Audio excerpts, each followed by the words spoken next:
Ya, teman-teman, kembali lagi bersama saya, teman-teman. Dan untuk yang baru gabung dengan channel ini, mungkin nanti di thumbnailnya dikasih judul kan penelitian saham IPO 2024. Ini dimaksudkan adalah emiten-emiten yang saya bahas ini nanti ke depannya, saham-saham IPO yang baru IPO tahun ini ya, tahun 2024. Dia jatuh, ada yang menyentuh harga IPO-nya, tapi ada juga yang belum menyentuh harga IPO-nya ya. Nah, dia apakah akan balik lagi menyentuh harga IPO-nya, atau dia sideways, atau dia diturunin lagi gitu. Jadi kita akan meneliti sejauh mana emiten-emiten ini akan bangkit lagi, itu kapan gitu ya. Dan nanti ada satu lagi penelitian berikutnya adalah emiten-emiten yang dijatuhkan ke 50, malahan ada yang ke FCA, dia sudah mulai dijual normal, apakah dia mampu balik lagi atau tidak ya. Baik, langsung aja teman-teman. Ini bukan ajakan menjual dan membeli, tapi inilah media rekaman buat kita belajar sama-sama. Baik teman-teman, mungkin nanti yang belum dibahas ya, emiten-emiten yang belum dibahas dan baru masuk ke komentar, telah saya list ya, terus saya kasih lope-lope, berarti udah saya bahas, udah saya list ya. Nanti mungkin sebagian nanti dimasukkan kategori ini, kategori itu gitu ya. Nanti saya bagi-bagi, coba gimana biar teman-teman yang lain juga bisa kebagian untuk dibahas juga ya. Baik, yang pertama ada BATR. Jadi BATR juga salah satu emiten yang dimiliki oleh teman-teman ya. Selain ada penelitian, emiten yang juga dibahas untuk teman-teman ya. Per hari ini teman-teman terlihat jelas di sini ada pengambilan dari Poren ya. Poren setelah ngambil cukup lama, terakhir tanggal 1 Agustus sempat ada pembuangan. Nah, sekarang ngambil agak tinggi lagi teman-teman, sekitar 82 jutaan ya. Dan kemarin terlihat jelas di sini ada diangkat dikit ya. Malahan mau menyentuh area 83-nya ya. Menyentuh 83-nya, cuman dia nggak mau diem, dia cenderung ditarik lagi ke bawah. Mungkin ini percobaan pertama. Mudah-mudahan percobaan kedua dia berhasil untuk menembus ini ya. Nah, yang paling sulit saya bilang ini menembus ini teman-teman, maka bener kan agak sulit ya. Kalau menembus ini kan gampang, tapi kalau menembus 84-nya agak sulit. Baik, siapa yang masuk per hari ini? Kita lihat Poren. Ya bagus teman-teman, berarti CC masuk lagi ya. Ada 10.000 lot. Mudah-mudahan dengan masuknya broker CC menjadikan emiten ini lebih baik lagi ke depannya, karena ini dijatuhkan belum kembali ke harga IPO-nya atau ke harga yang tertingginya. Ya mudah-mudahan dengan masuknya si CC, terutama CC Poren, saya juga suka dengan CC Poren. Si emiten ini cepat diangkat dan bisa langsung bread gitu, bisa langsung menyentuh ke 84-nya ya. Ini tantangan berikutnya dari area 88 teman-teman nih. Kalau udah ke area 893 ataupun ke area 95-nya itu sangat mudah sekali untuk diapkan. Ini tantangan cuma ada 1 sama 2 nih ya. Karena seperti ini yang menjadi tantangan, harus beberapa kali percobaan. Ini juga mencoba kan nggak bisa, ini juga saya mencoba nggak bisa juga. Kalau ini kan terlewati dengan sangat mudah, cuman ini nggak bisa ya. Jadi mudah-mudahan Smart Money juga udah masuk. Kemarin Smart Money belum jualan, hanya nambah lagi, ditambah bantuan CC, siapa tahu si Poren, si bandar lokal juga akumulasi teman-teman ya. Ada si EP ya, si DH masuk nih, bukan si HD ya, si DH. DH HD, Becky juga udah masuk teman-teman, bagus ya. IF cuma 2 biji EP. Berarti ini EP salah satu EP juga kan, selain retail dia juga kadang-kadang suka dipakai sama bandar, terutama bandar-bandar MNC. Emang kebanyakan MNC itu Pak. Baik, selanjutnya ada Bless teman-teman ya. Bless sengaja saya kumpulin teman-teman ya. Bless luar biasa. Kemarin tanggal 22 ya naik ya. Dan ini juga kenaikannya keren juga, tanggal kemarin juga bagus. Isian juga dari Poren juga bagus, Poren bagus. Terus bandar lokal juga bagus. Ijo-ijo semuanya, ijo royo-royo. Terus frekuensi ledger juga menunjukkan bagus juga. Ini juga sembari dia, jadi dia belum jualan habis, cuma dia malah nambah muatan, tapi sembari jualan ya di si area sini Smart Money-nya. Ini sangat keren banget, sedikit lagi menyentuh yang kita targetkan ya di 258. Kalau sudah tersentuh situ akan kita pindahkan targetnya ke 13 atau ke arah yang tertingginya ya. Selepas itu apakah akan terjun bebas atau tidak, kita akan lihat terus ya. Ya bagus banget ini. Dan kita pindahkan ya. Sebelah kan kalau untuk si kepala merah sangat mudah ditembus kan. Ini sangat mudah ditembus, maka akan kita hilangkan ya teman-teman. Jadi emiten blast ini adalah emiten yang belum menyentuh harga IPO-nya tapi dia diturunkan. Jadi di up lebih awal tapi diturunkan kembali. Nah, itu akan menjadi penelitian kita. Nanti ke depannya apabila teman-teman menemukan emiten ini jatuh saat IPO nih, saat IPO dijatuhkan, terus dia belum menyentuh harga IPO-nya, tinggal beberapa tik lagi atau beberapa persen lagi, mungkin nanti bisa jadi percobaan, wah kita masuk nih gitu kan. Ternyata sangat powerful dan tergantung juga dari way-nya. Kalau way-nya kan saya suka nih si YJ nih. Ya, si YJ itu sangat saya sukai. Kenapa? Ya performanya luar biasa ketika dia memainkan sebuah emiten ya. Ini juga yang biasanya yang kita lihat untuk yang ngambil siapa ya? Poren kita ngambil siapa? Ada si AK, ZP, TP sama YZ ya untuk per hari kemarin ya tanggal 23. Kalau kita gabungkan dari tanggal 19, bagus ya. CC juga teman-teman, kalau CC udah masuk saya bilang ini luar biasa keren gitu ya. Kalau CC udah masuk, CC pasti jualan soalnya ya. Coba CC jualan nggak? CC jualan ya, artinya CC yang memimpin. Biasanya kalau dia CC jualannya di atas, mudah-mudahan bisa mencapai target berikutnya di sini ya. Target berikutnya ke sini ya, jangan tanggung-tanggung ya, 314 ya. Terus dari lokalnya siapa yang memimpin? Ada si AZ teman-teman ya. Kita lihat dari tanggal ini deh ya. Tanggal 19 udah pas. AZ yang memimpin ya. Jadi kalau yang YZ istilahnya sebagai underwriter luar biasa gitu ya. Yang ngambilnya terus kenaikan juga lebih besar. Nanti mungkin ke teman-teman juga nanti bisa. Jadi kalau YJ masuk udah tungguin ini sampai dia ke bawah dulu ya. Tapi kalau udah naik duluan, nah teman-teman jangan ikut. Ini kan langsung di up, langsung diturunin. Ini kan ada yang di up dikit, turunin, langsung naikin. Nah itu langsung aja ikutin gitu. Itu kalau yang seperti itu. Tapi kalau yang dijatuhin dulu hampir menyentuh harga IPO-nya, maka ikutinlah. Kalau ya siapa namanya si market maker atau si UA-nya ada si YJ ya, karena di sini terlihat baik ya. Apalagi yang menjadikan porennya adalah si CC, itu lebih baik lagi. Kita lihat yang berikutnya ada GOLF.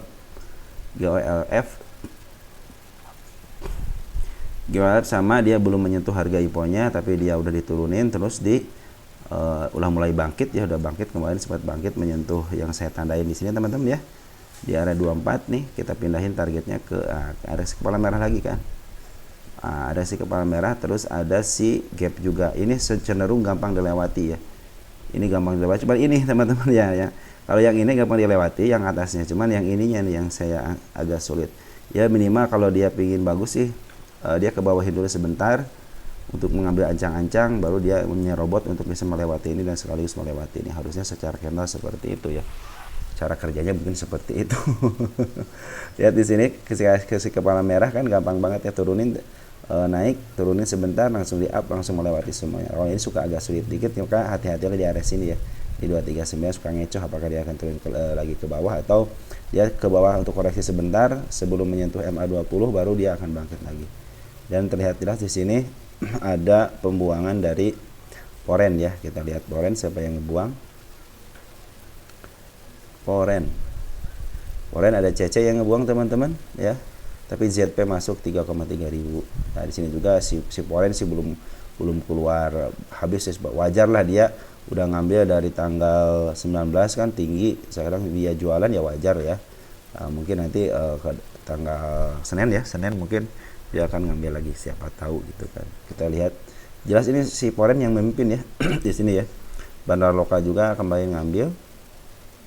Kita lihatin aja bandar lokal juga siapa yang ngambil. Ada MG biasanya suka perang juga sama, mudah-mudahan si CC sama si MG ini yang memberikan peran baik ya. Walaupun diturunin sebentar biarin aja, entah untuk ngambil ancang-ancang yang di 238-nya biar kejemput ya. Kita lihat selanjutnya ada 244. Saya pikir sini akan ke sini ya, Habis itu lepas ya kita akan targetkan di harga 277-nya ya. Di harga pucuknya. Ini juga sama emiten yang belum menyentuh harga IPO-nya, cuma disentuh sama shadownya aja. Frekuensi Anda juga udah bagus ya, dia jualan hanya di area sini aja. Sekarang lagi nambah lagi, mudah-mudahan dengan besok nambah atau besok jualan SMPTN ini makin di up. Underwriter juga keren ya, ada CMG, ada apalagi CMG sedang ngambil lagi ya. Walaupun si LG jualan itu biarin aja, yang penting si MG ngambil, sama OD juga ngambil nih ya. Baik, selanjutnya ada emiten ISEA. Nah, ISEA lah yang saya bilang ini saham yang apa ya fenomenal banget ini ya. Si ISEA itu menurut saya ini fenomenal banget. Kalau ada yang bilang ini seperti PC, bukan. Kalau PC kan di up dulu, di up lama hampir 3 bulan sampai 4 bulan, nah, baru dia diturunin secara ARB. Kalau ini si PC itu diangkat sebentar, cuma beberapa hari, 2 mingguan ya, baru dilongsorin. Nah, inilah yang kita teliti itu, habis longsor seperti ini itu ketika dia kalau ini udah menyentuh harga IPO-nya, cuma diangkatnya sebentar, jadi hanya diangkat berapa persen ya, baru diangkat sekitar 100%an lah kurang lebih ya. Cuman biasa kan 200-300 ya. Kalau ini dilongsorkan lagi, dan di sini terlihat jelas ketika di harga longsornya sebelum harga IPO-nya dia jualan banget.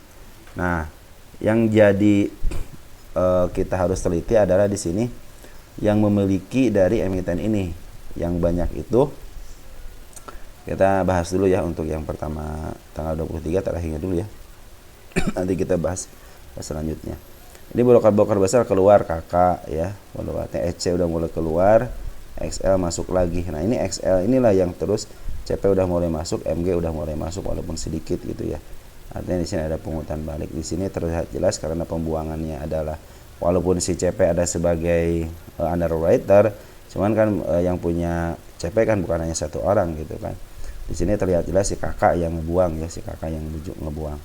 Terus kita lihat nih dari keseluruhan ya teman-teman, dari tanggal 8 Juli ya.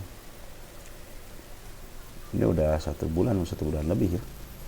Nih teman-teman, ini broker kita inilah yang ngambil terus menerus ya. Jadi ada 359 ya, kita kurangin dikit ya ke tanggal 22, 359, 356, 366, 366 ke 356. Berarti ada yang cut loss ya. Cuman dari sini pas tanggal 23 ditambah lagi sama dia, ada yang masuk lagi 359. Artinya si broker kita, teman-teman kita belum banyak yang cut loss ya. Malahan ada yang tambah muatan, mungkin ada yang average gitu ya. Nah, itulah disitulah mungkin nanti strateginya teman-teman, mungkin yang dijalankan strategi sama si market makernya. Yang pertama, apakah dia akan dicekek lagi ke bawah agar teman-teman yang punya barangnya melepaskan diri, ya udah daripada kerugian besar akhirnya dilepaskan, atau strateginya itu dia mengambil barang ke atas, artinya yang mau dilepas barangnya daripada longsor, ini lagi naik nih 10%, udah jual aja. Ada yang jual untung, artinya dia ngambil dari bawah, kan banyak teman-teman itu yang ngambil dari bawah. Ada yang emang daripada itunya tuh, yang daripada nanti longsor lagi. Nah, makanya mungkin nanti strateginya akan seperti itu. Jadi ada yang strategi ke bawah dicekek lagi gitu kan, sampai ke mungkin sampai ke akar-akarnya gitu kan, dicekeknya gitu kan. Nah, ya, jadi strateginya seperti itu. Kadang-kadang market maker punya strategi seperti itu ya. Dari bandar lokal sekarang masih jualan terus ya teman-teman, lihat. Cenderung dia jualan ya, kemarin udah asik-asik dia akumulasi ya, sekarang jualan. Foreign juga sekarang sedikit-sedikit udah mulai keluar, tapi kemarin ngambil sedikit. Kita dari keseluruhan dulu deh. Foreign siapa yang ngambil? Sayang banget yang pegang adalah si AK kurang, performanya kurang baik. Kecuali kalau si CC masuk lagi ya, ini kan CC dia ngambil, ZP ngambil gitu kan. Ternyata di sini ada XL Foreign teman-teman ya. Wih, keren juga ada XL Foreign. Kita lihat deh. Wow, XL Foreign. Ya, ada XL Foreign teman-teman, ternyata cuma ngambilnya sedikit. Jadi performa dari XL Foreign kurang hot ya. Ngambilnya cuma sedikit, berarti ini lagi menjajah dulu kali ya, lagi menjajah dulu seperti YP kan selain lokal Foreign juga ada ya. Mudah-mudahan kedepannya si XL-nya Foreign ini luar biasa nanti performanya ya. Bangga lah kita punya broker ada yang mainin di Foreign gitu ya. Nanti belum kelihatan ya, XL Foreign belum kelihatan karena dia belum mimpin di Foreign-nya. Kalau ini kan, kalau YP kan sering mimpin di Foreign-nya gitu kan. CC juga udah teruji untuk CC Foreign-nya ya, walaupun KW gitu, mereka KW kan, tapi performanya luar biasa. Dan saya sering ikut gitu kalau CC yang akumulasi banyak, harganya di bawah 100, saya sering ikut ya. AK, BK, ini yang menguasain adalah si AK, walaupun si AK aja cuma punya barang cuma 2.000 teman-teman, sedangkan teman-teman kita nih punya barang hampir 360 lah ya. Terus si XC juga 381, CC lokalnya 380. Ini ya YP-nya juga sama 301. Kalau YP scalping nggak mungkin meninggalkan jejak seperti ini. PD juga sama, lokal semua yang pegang. Jadi ini kenapa belum di up ya, bisa jadi barangnya masih dipegang sama teman-teman kita. Strategi yang akan dijalankan mungkin ya seperti yang saya tadi itu, bisa dicekek ke bawah.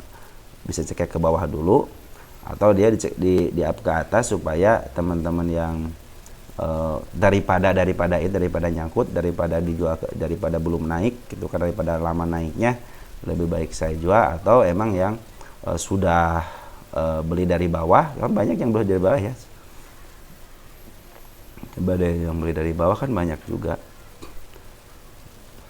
teman-teman kita banyak dari bawah juga, banyak yang beli. Ini sekalian 9, coba lihat ya, ini XL tuh ya saya juga beli 3.000 ya, dari tengah 19 deh tuh kan, masih terus memimpin aja ya, terus memimpin aja 26.000 ya. Mungkin nanti teman-teman yang dari bawah mungkin cuman teman-teman yang udah aduh ini daripada tidak naik ya udah saya lepaskan aja. Nah itulah yang diharapkan dari seorang market maker seperti itu, kalau di atas dijualnya di atas gitu kan. Kalau di bawah mungkin dengan amat terpaksa ya dia harus melepaskan seperti itu ya. Ternyata di sini tidak terjadi seperti itu ya, malahan teman-teman kita bukannya malah keluar, malah tambah nambah gitu kan ya, di sini malah tambah nambah gitu. Jadi mungkin kata si market makernya, ayo sampai kapan gitu, paling begitu, ayo sampai kapan kuat-kuatan sama kita, saya nggak bakal nungut kok, saya hanya nadah aja siapa yang mau keluar gitu. Mungkin seperti itu kita obrolan dia. Cuman kita patut bersyukur di sini smart money udah mulai masuk teman-teman ya, agak tinggi juga lumayan. Dan broker asing juga di sini cenderung dia mau ngambil lagi, walaupun sedikit ngambil nih. Ya kalau dia pengambilannya banyak ya mudah-mudahan sih dia bisa memakan atau mengurangi jumlah barang yang beredar, yang tercecernya gitu ya. Mudah-mudahan seperti itu. Baik, selanjutnya ada Labs juga sama, ini si underwaternya adalah si YJ ya. Kalau di sini teman-teman coba nanti kita lihat Foreign-nya itu yang ngambil, yang saya suka itu si YJ lagi ya. Si YJ itu ngambil sebagai foreign ya, kalau di sini nih dari tanggal 12 Juli. Ya, yang memimpin itu si YJ ada sebagai foreign. Jadi YJ KW, YJ KW. Tapi sangat suka sekali kalau si YJ KW yang pegang gitu kan. CC juga udah banyak, artinya nih sebenarnya kalau Labs itu positif akan ke atas lah, pasti ini mau ke atas. Kenapa? Saya yakin begitu karena si YJ Foreign-nya yang ngambil, ini si YJ lokal yang underwater-nya, cuman si YJ Foreign-nya yang ngambil gitu kan.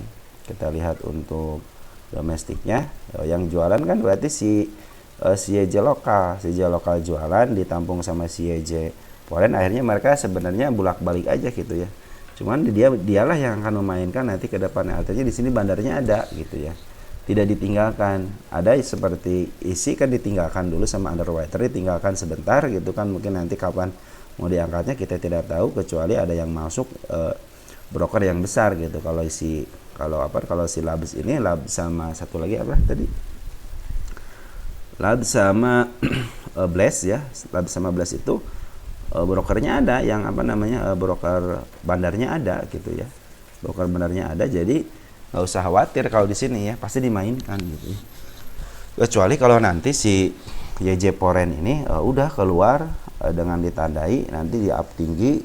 Nah nanti setelah di up tinggi baru dia diserahkan ke mekanisme pasar, diserahkan kepada emitennya. Ayo silahkan perbaiki laporan keuangannya, silahkan laporkan keuangannya. Nanti kalau bagus ataupun ada sesuatu hal, walaupun tidak bagus tapi ada sesuatu hal, nanti si market makernya masuk lagi dan digoyang lagi gitu kan. Nah terus dari bandar lokal juga udah mulai up sedikit ya, dari mulai tanggal berapa nih kita lihat, dari mulai tanggal 12 Agustus. Coba lihat 12 Agustus.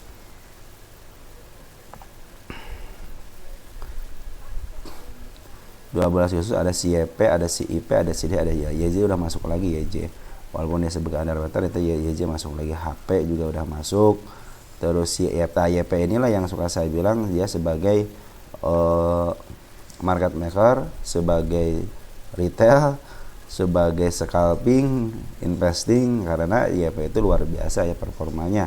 Jadi dia bisa nyaru sebagai apa aja. Mungkin dia nyaru juga sebagai smart money ada di situ ya, masuk semuanya. Jadi YP itu tidak bisa ditebak ya. Dia yang bisa ditebak itu ketika dia scalping dan bisa diceknya itu sesudahnya gitu kan. Berarti yang memainkan biasanya mudah-mudahan sih YP ini di emitennya suka ada bilang rekomendasi saham ini gitu kan. Nah kadang-kadang suka pada masuk ke rekomendasi itu, mudah-mudahan di up ya.